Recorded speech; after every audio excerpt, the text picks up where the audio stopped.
Hi there, welcome to my YouTube channel. Please endeavor to subscribe to our YouTube channel. It's going to become more interesting.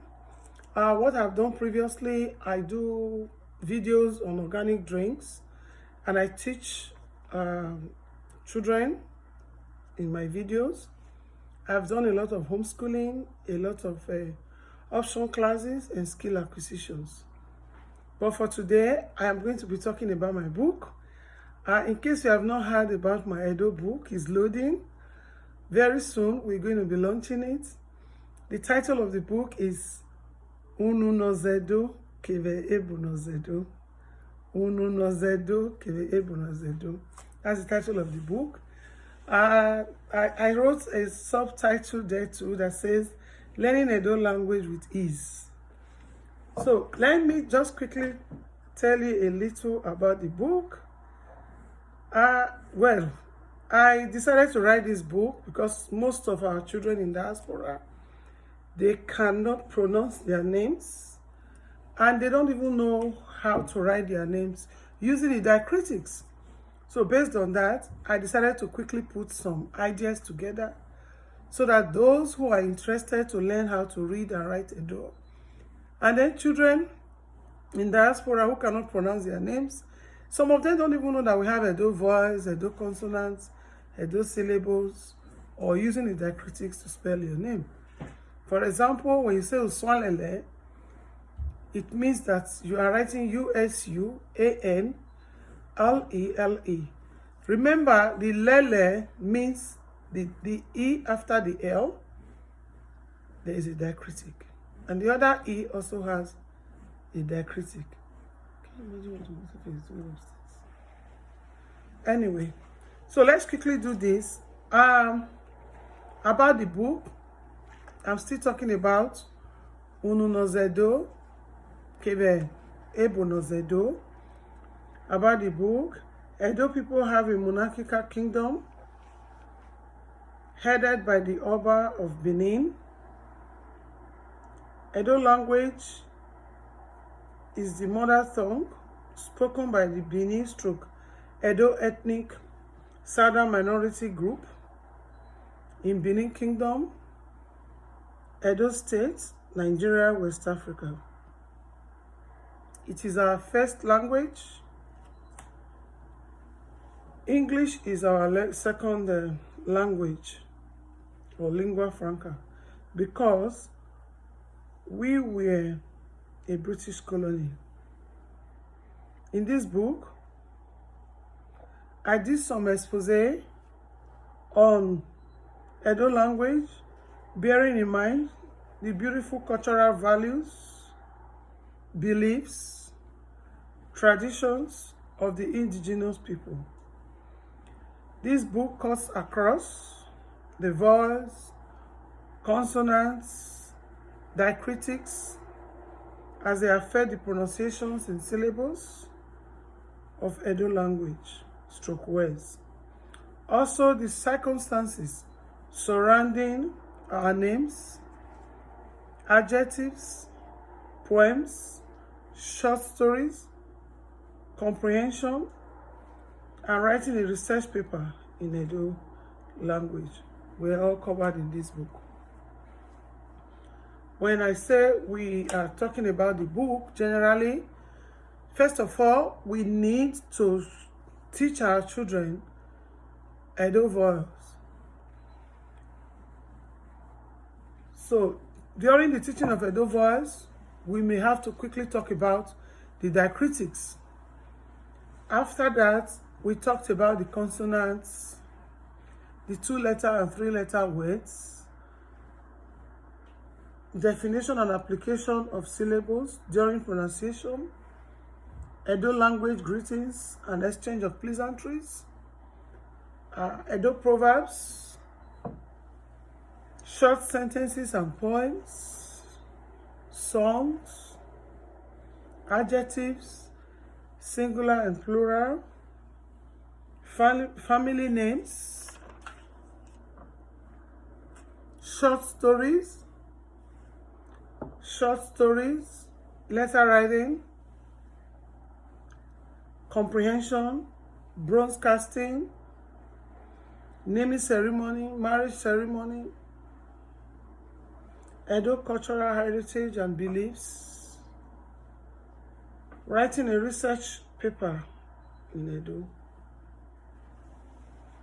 The essence of writing this book is to create awareness, and to continue to iterate on our cultural values, our beliefs. We hope that by the end of this summer, we should be able to launch the book.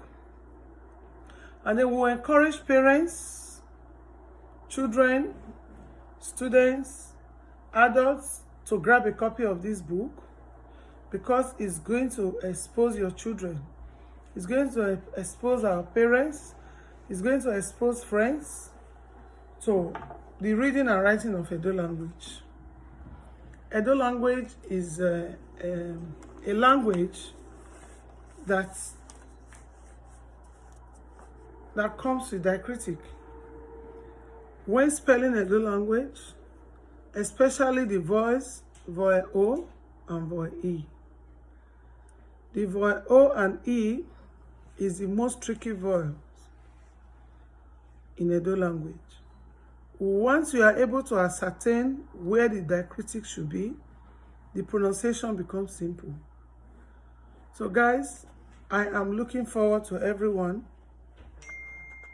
to join us on our visual launching, which will be coming up soon. And then we are also starting what do you call it? Tales by Moonlight. Tales by Moonlight, there is no fictitious stories. We're going to be exposing our children to stories of our heroes. We're going to be exposing them to our origin.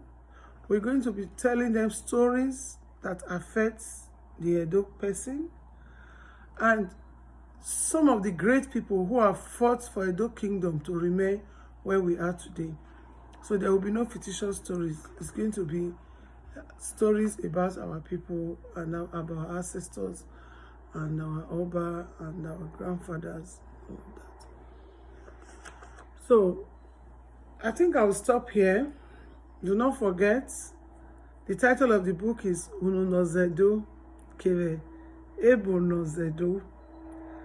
Ununozędo means the mouth that speaks Edo language. Edo language is our mother tongue, and English is our lingua franca. We were able to talk about some of the terms we're already used to in English language, like the word diacritic, the word vowel, the word consonants, pronunciations, adjectives. And then we are also going to teach our children how to do letter writing in Edo language. Just like you say, Dear Omosefe or Dear Fahad, you can start your letter writing by saying Oteme Nora. Oteme Nora, my dear brother or my dear sister. So Oteme Nora. You can also teach the children how to test their friends using Edo language, how to do some exchange of pleasantries. Like you want to chat with your friend, you say, hey, yeah, right? And then you make them understand that anytime they have a word that says wo, it means they are using the consonant VB. And then we want to teach the children to master the fact that Edo vowels are 7 letters, whereas Edo consonants are usually double letters, and Edo consonants, they are 8 in number.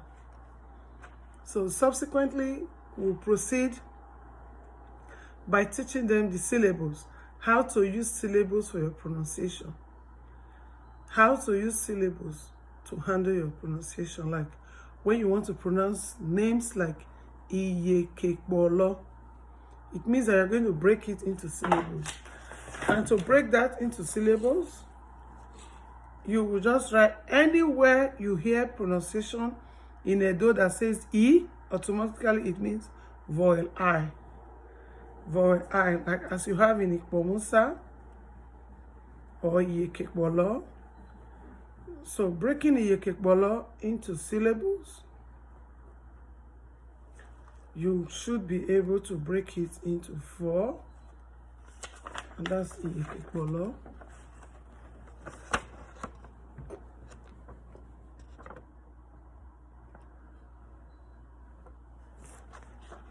So after the syllables, we go straight to other topics in the book. But hopefully, we are looking at the fact that at the end of the day, our children should be able to pronounce and read Edo names. They should be able to read and write Edo names. We are going to make them to understand that not just reading the book, I am going to do videos in series, chapter by chapter. We have about 18 chapters in the book. So if we say Ununozędo, kevbę, Ebonozędo, it means that those children who are Canadian children who have never been home at all, we classify them as Ebonozędo. At the end of the day, they are white children too. And it will get to the extent that we will be able to teach our friends. Just the way they teach our children Filipino, they teach them Chinese language. They teach them other languages like Spanish language, French, and German. We are hoping that the language will get there, though we are a minority here as well. But I got my inspiration from the professor in U of A, who invited me to help her teach a course in Edo language here in Alberta, in Canada. And I thought about it after teaching the course 2018. I said I can actually write an Edo book to help children in diaspora. By the time they read the book, I'm sure they will get acquainted to our language. Thank you so much. I'm very grateful. Why I was saying.